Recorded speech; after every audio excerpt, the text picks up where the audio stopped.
After shutting out the Anaheim Ducks, Jesper Wallstedt's early season play is pushing the goalie tandem closer to 1A, 1B than starter backup. Hey, this is Matt Boldy, and you're listening to Locked On Wild. Hey, this is Marcus Foligno, and you're listening to Locked On Wild. You're Locked On Wild, your daily podcast on the Minnesota Wild.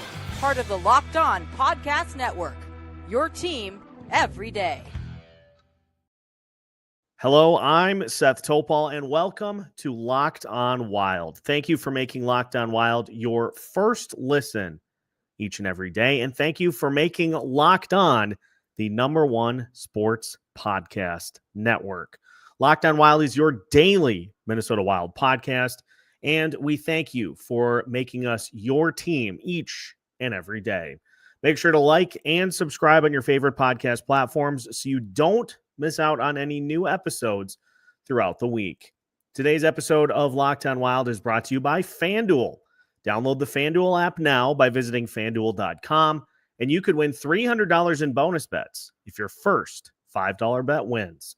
On today's episode of Locked On Wild, we will recap yet another strong performance from Jesper Wallstedt and what it means for the goalie tandem moving forward.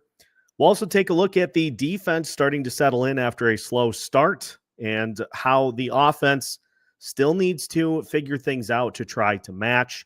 And we will finish by looking at tonight's opponent, the Vegas Golden Knights, and see how the Minnesota Wild stack up in game number 20 this season. My name is Seth Toupal, credentialed media member, and folks, we got another dandy yesterday from Jesper Wallstedt as he posts his second consecutive shutout. And Jesper is in the midst of some truly unbelievable numbers. Listen to what he has done over his last three starts, courtesy of Brett Marshall, friend of the show.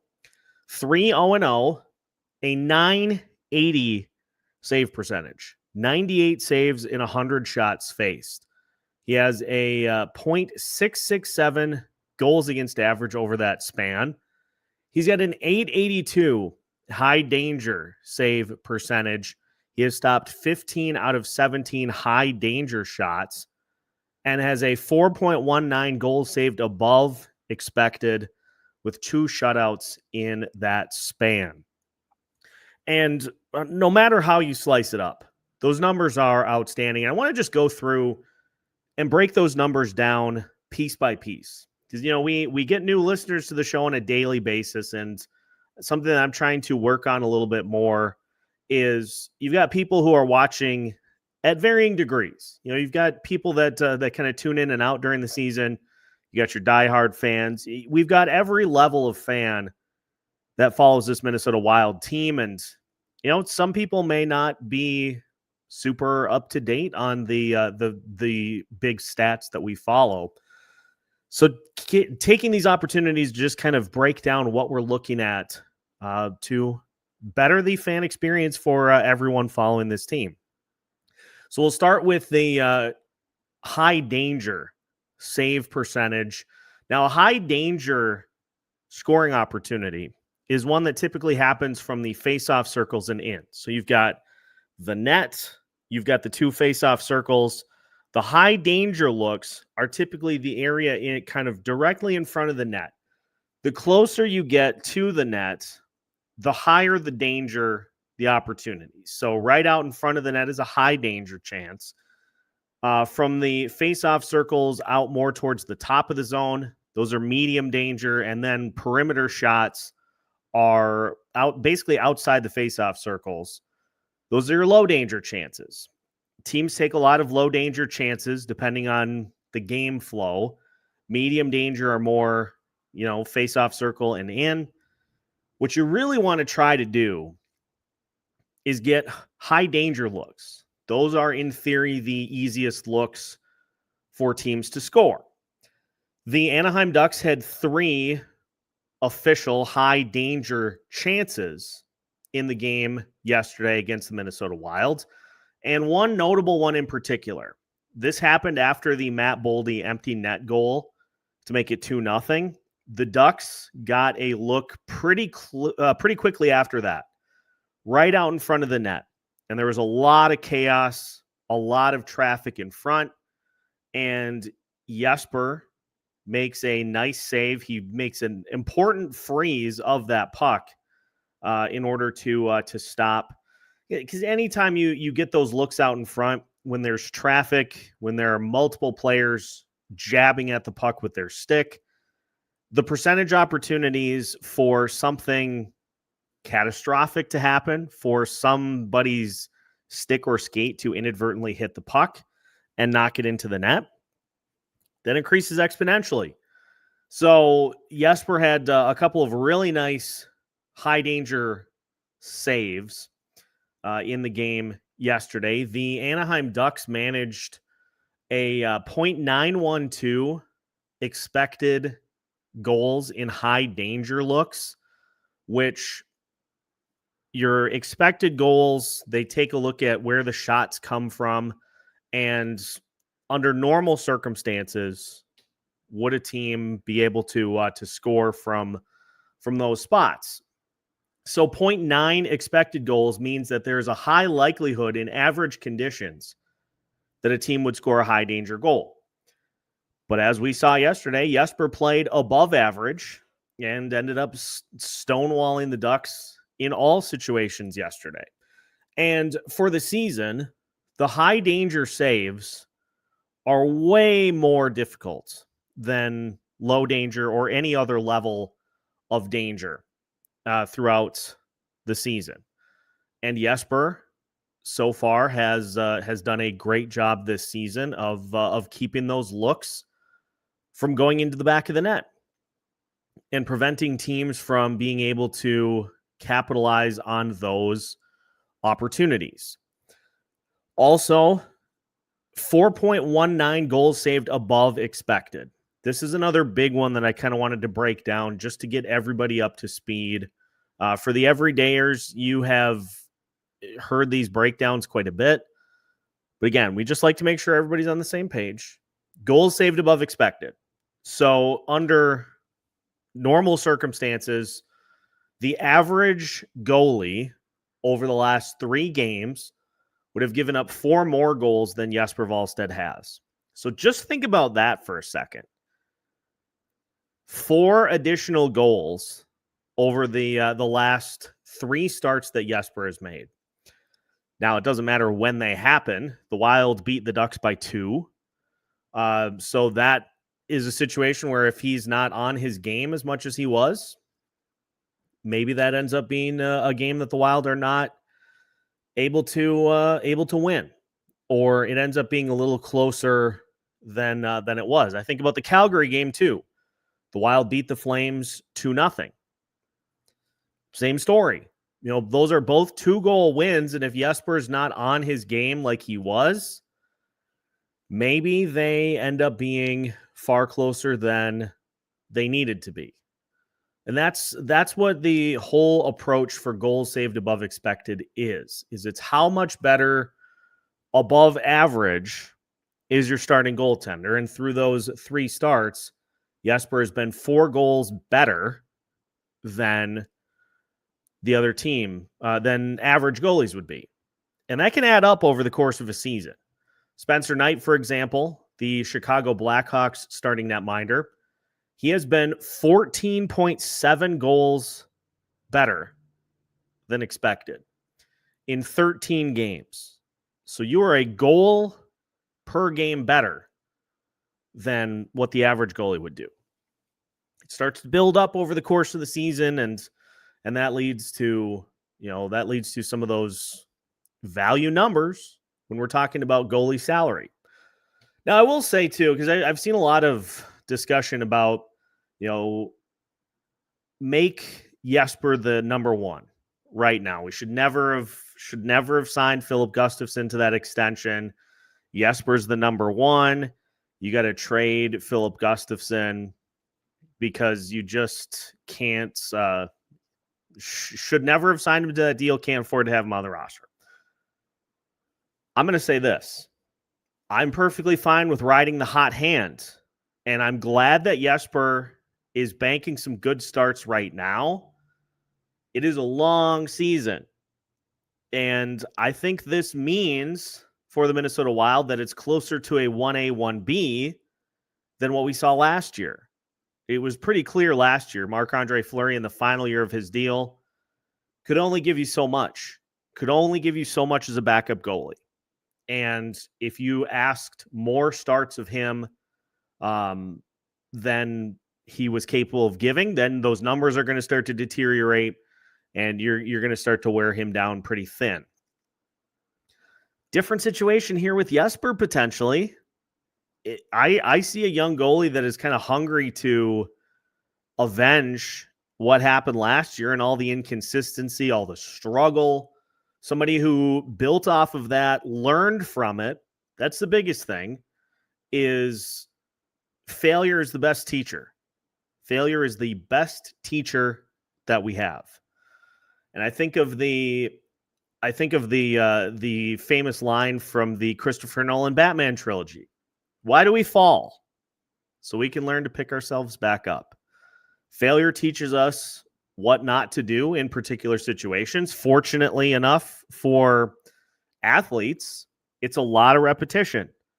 So you find out through different methods, okay, this isn't going to work this time, so I got to do something different the next time. And from what we've seen so far from Jesper this year, his confidence is back. He is, as Denny mentioned in the live show, he is anticipating, he is reading the play exceptionally well, and that allows him to just react. He doesn't have to try to cheat, try to anticipate. He just has to react. And I think what this means is that he can probably give you more starts than we banked on, because we didn't really know what to expect at the beginning of the season from Jesper. He can probably give you more starts than you anticipated being able to get from him, but it's a long season. And it's not going to go according to plan for Jesper for the whole year. So him having the early season success is fantastic. I've mentioned this in previous episodes that he's an easy point to root for on this team. But the Wild will need Filip Gustavsson to be able to carry the load at some point. That's just how it works. And so I'm perfectly fine with riding the hot hand now, but there's going to be a point where Filip Gustavsson gets things figured out and Jesper maybe is not as crisp in his starts going forward. And at that point, then that's where you're going to need those guys to flip. Filip Gustavsson will take the lion's share of the starts. It's cyclical. That's how a goalie tandem is supposed to work. And having two goalies, especially in the case of injury, is a good problem to have. And that's been, I think, one of the good points for the season so far this year. Filip Gustavsson has been good, not great. He's been good, not great. But by Jesper being as good as he has, the Wild can lean on him a little more until Gustavsson starts to figure things out. It's a cycle. It's cyclical. It always will be cyclical. When we come back, we're going to take a look. The defense, it seems, has started to right the ship. The offense, though, still stuck on the plank. And so when we come back, we'll take a look at how the numbers have started to stabilize, especially on defense, but why it continues to underscore the need for the 5-on-5 offense to improve. That's on the way as we continue today's episode of Locked on Wilds after this. Today's episode of Locked on Wild is brought to you by Game Time. Hockey season is officially in full swing, and nothing beats being in the arena for those opening games. Let's be real, though. Getting tickets can be a total headache sometimes, especially with a big opponent in town. Between waiting in queues, surprise fees, and prices that jump right before checkout, it's easy to get frustrated when all you want to do is cheer on your team. I remember this vividly, trying to get the family to a Minnesota Wild game a couple of seasons ago, and we had 5 that were going. And with all of the last-minute fees, the hidden fees, at checkout, my dad said, "Did you buy 6 tickets?" I said, "No, that's the fees." But with Game Time, you know up front what you're going to be paying every single game. Game Time is the app that gives fans the advantage. It's your ultimate life hack for scoring amazing NHL tickets fast, easy, and stress-free. So take the guesswork out of buying NHL tickets with Game Time. Download the Game Time app, create an account, and use code LOCKEDONNHL for $20 off your first purchase. Terms apply. That's code LOCKEDONNHL for $20 off. Swipe, tap, ticket, go. Welcome back to today's edition of Locked On Wild. Once again, we thank you for making Locked On Wild your first listen of the day. And thank you as well for making Locked On the #1 sports podcast network. So we talked about Jesper really starting to round into form this year. The defense over the last few games has started to really pick things up as well. If you look at the game against the Anaheim Ducks, the Ducks generated under 3 expected goals in the game. Now, 3 expected goals is average. So anything under that is a combination of a good defensive performance and a good offensive performance. The Anaheim Ducks generated 2.2 expected goals, which is sizably below average. So the defense did a good job of limiting the chances, and Jesper did a good job of stopping all of them. That was a good example of defense and goaltending working together in tandem to slow an opponent down. The numbers for the Ducks, they managed a total of 41 unblocked shot attempts. 35 of those were low danger. So what that means is 35 of the shot attempts that the Ducks had were from outside the faceoff circles. The lowest percentage shots that there are in the NHL. Hardest shots to score on. If you are going to be shooting from low danger, you need a deflection out in front, a successful screen, or you need something else going on to pull the goalie's attention away. Low danger opportunities mean that the goalie has the whole entire zone to track and to make the save on. So the Wild defense did a good job of holding the Ducks to the perimeter. They had 3 medium danger attempts and 3 high danger. So your highest percentage being the low danger shot attempts. So that was a good job defensively by the Minnesota Wild of blocking those. Now, those 41 unblocked attempts, there were 28 actual shots on goal. So Wild defense chipping in with some blocks as well. Again, it's all cyclical. On the other end, the Minnesota Wild offensively, 2.82 expected goals against, which is below average offensively. So the 5-on-5 offense still has a lot of work to do. 44 unblocked shot attempts, 31 of them were low danger, 11 of them were medium danger, 2 looks were high danger. The Wild scored 1 medium danger look, although I don't know if I agree with the statistics here, because Marcus Johansson's goal was right in close in the early goings of the game. Well, first goal of the game, I should say. His shot was right out and close. It wasn't. It was on a rush too. It was a nice little backhander. That I don't think that qualifies as a medium danger. I think that qualifies as a high danger goal. But same point as we talked about with the defense. Your offense has the best chance of scoring goals when you get to the net and get those high danger looks. Now, 11 attempts from medium danger is okay. But again, there needs to be a better job of consistently getting to the net. And that's really the only way that the 5-on-5 scoring is going to improve. Now, you had the Kirill Kaprizov look right out in front of Peter Mrazek. That's probably 90% of the time. That's probably a goal. That pass to Kirill right out in front, and Mrazek somehow makes the save out in front, most of the time that's going to be a goal. If you have that shot with Kirill Kaprizov, I take that every day of the week. It's just that in that instance, Mrazek is able to make the save to prevent that from being a goal for the Minnesota Wild.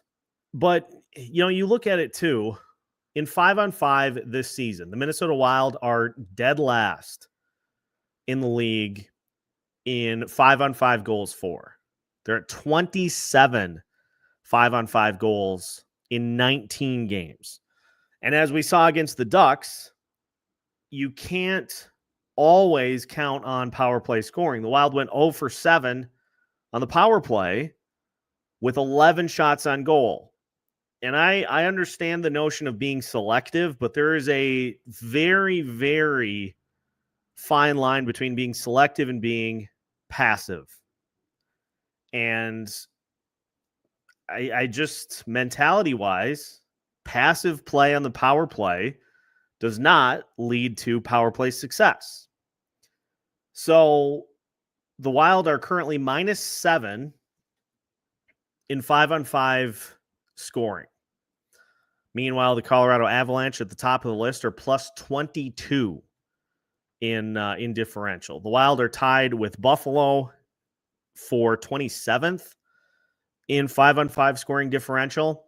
Now, defensively, they have started to do a better job of not giving up 5-on-5 goals.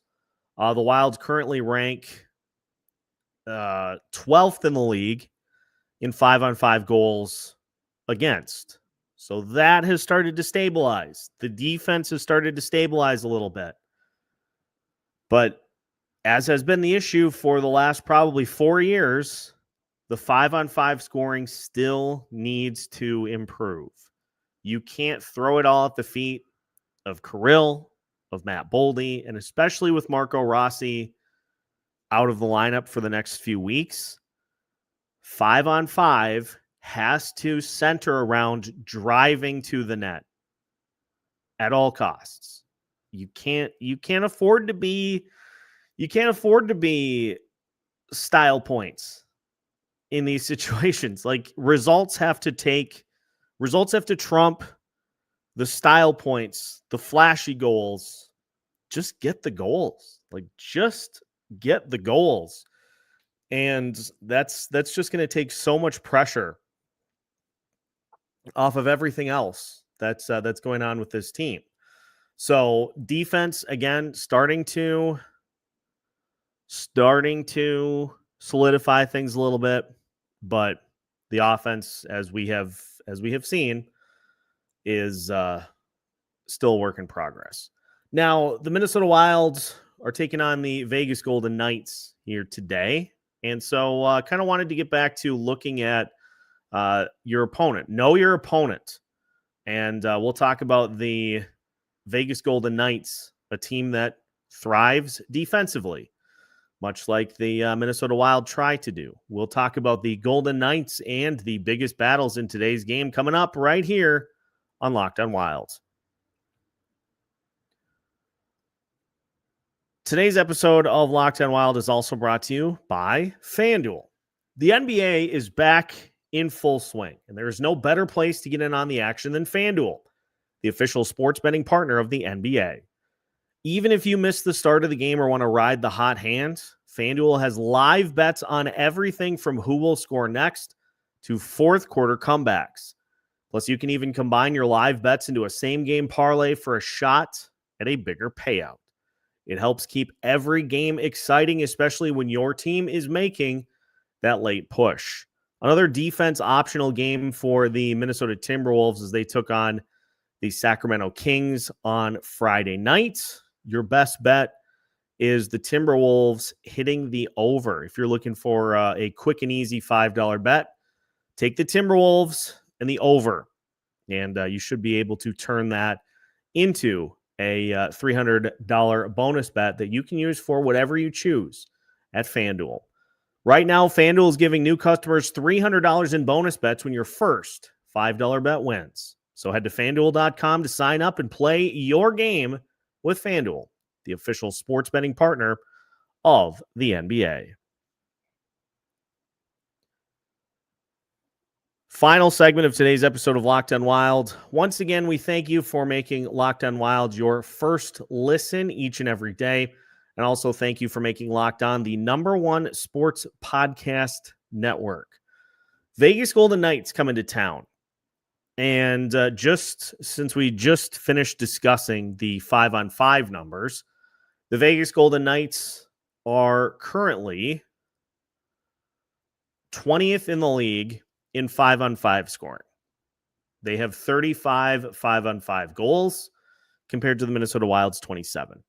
As far as 5-on-5 goals against, the Vegas Golden Knights are 6th in the league. They have allowed 31 5-on-5 goals on the season. So, as we would expect, this Golden Knights team is going to come in and they're going to try to be physical. They're going to try to slow things down against this Minnesota Wild team. But they can do that because, as we saw in the postseason this past year, Vegas Golden Knights have a pretty big blue line. They have a lot of skill in their forward groupings. They are 8-4-5 so far this season. A lot of skill in the forward lines and a lot of size on the back end. Jack Eichel, one of the best players in the league. He's got 24 points in 17 games. He's got 8 goals. Tomas Hertl has 8 goals. Pavel Dorofeyev has 10 goals. Mark Stone has played just 6 games so far this season. He was put on LTIR, so I don't expect we're going to see Stone in this game. Tale as old as time. But again, we saw this play out between these two teams. It's going to come down to which team executes better on special teams, as it always does. The Vegas Golden Knights are currently operating with a 21.3% power play, which is 12th in the league. The Minnesota Wild have dropped to 4th now after their 0-for-7. They are 26% on the power play. Penalty kill wise, the Minnesota Wild penalty kill has with their, I think, 17 out of their last 18.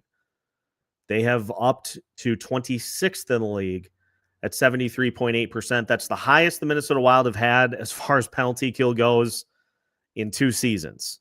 Highest they've had at any point. The Vegas Golden Knights are at 20th at 78.7%. As far as penalty minutes go, again, the Minnesota Wild 30th in the league with penalty minutes. 123 total penalty minutes in 19 games. But guess who is one spot above them? Vegas. They are 29th in the league as far as penalty minutes taken. 131. So this game is going to come down to 5-on-5 scoring.